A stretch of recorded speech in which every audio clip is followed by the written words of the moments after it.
पश्चिम बंगाल आणि आसामच्या निवडणुकीतील विजयाचा जल्लोष भाजपा कार्यकर्त्यांनी नगरसेवक संजय वाघुले यांच्या नेतृत्वाखाली साजरा केला।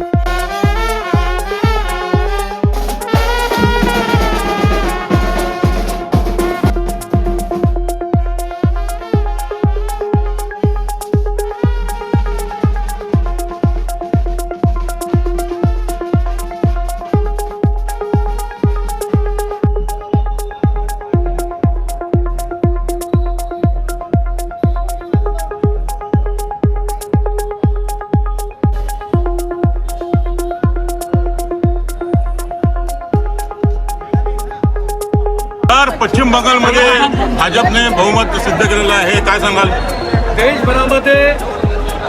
देशभरातल्या सर्व नागरिकांचं जे हिंदुत्वावर प्रेम करतात त्या नागरिकांचं देशभरातल्या 5 राज्यामध्ये झालेल्या निवडणुकीमध्ये लक्ष लागून राहिलं होतं आणि त्यामध्ये पश्चिम बंगाल असेल, आसाम असेल आणि पॉंडिचेरी या ठिकाणी भारतीय जनता पार्टीने मोठं यश त्या ठिकाणी संपादन केलं आहे आणि याच्या यशाचे जे शिल्पकार आहेत ते भारताचे पंतप्रधान नरेंद्र मोदी, गृहमंत्री अमितजी शहा आणि आमचे राष्ट्रीय अध्यक्ष हे यशाचे शिल्पकार आहे। आणि देशभरामध्ये हिंदुत्वाची लाट आणि नरेंद्र मोदी यांचा झंझावत आणि नागरिकांचा विश्वास आणि अमित शहा आणि राष्ट्रीय अध्यक्ष यांची चाणक्य नीती आणि भारतीय जनता पार्टीच्या कार्यकर्त्यांची प्रचंड मेहनत, या मेहनतीच्या जीवावर पश्चिम बंगाल, पॉंडिचेरी आणि आसाम या ठिकाणी भारतीय जनता पार्टीने मोठा विजय त्या ठिकाणी संपादन केला आहे। भारतीय जनता पार्टीच्या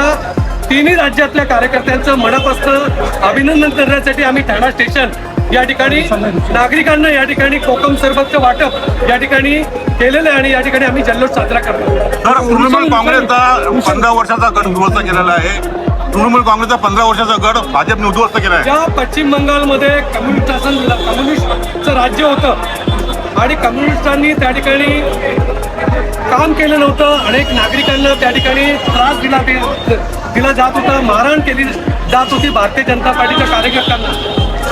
कम्युनिस्ट राज्य त्या ठिकाणी तृणमूल काँग्रेसने त्या ठिकाणी विजय संपादन केल्यानंतर गेली 3 टर्म तृणमूल काँग्रेस त्या ठिकाणी अस्तित्वात होती आणि भारतीय जनता पार्टीच्या कार्यकर्त्यांनी मागच्या 5 वर्षापासून त्या आजपर्यंतची मेहनत केली, त्यामध्ये तृणमूल काँग्रेसचा गड उद्ध्वस्त केलेला आहे आणि या विजयाचा वाटा भारताचे पंतप्रधान नरेंद्र मोदी, गृहमंत्री अमितजी शहा आणि राष्ट्रीय अध्यक्ष यांचा मोठा विजयाचा वाटा या ठिकाणी आहे। आता मी प्रचंड मेहनत पश्चिम बंगालमधल्या कार्यकर्त्यांनी, आसाममधल्या कार्यकर्त्यांनी आणि पॉंडिचेरीमधल्या कार्यकर्त्यांनी घेतलेली आहे। या सर्व कार्यकर्त्यांना मनापासून शुभेच्छा देतो, त्यांचं आम्ही अभिनंदन करतो। मला वाटतं भारतामध्ये असं एक राज्य असेल पश्चिम बंगाल ज्याच्यात उत्स्फूर्तपणे नागरिकांनी मतदान केलं होतं, 90% वरती वोटिंग झालं होतं आणि खरं तर आम्हा सर्वांना तेव्हाच खात्री होती की पश्चिम बंगालमध्ये भारतीय जनता पार्टी मोठ्या मेजॉरिटीने येईल आणि आज 4 मे रिझल्टचा दिवस आहे। आपण सर्वजण बघतोय खरं तर पश्चिम बंगालमधील सर्व नागरिकांचं, माता भगिनींचं, तिथे असलेल्या सर्व बेंगॉली बाई बंधूंचं मी इथे मनापासून आभार मानेन।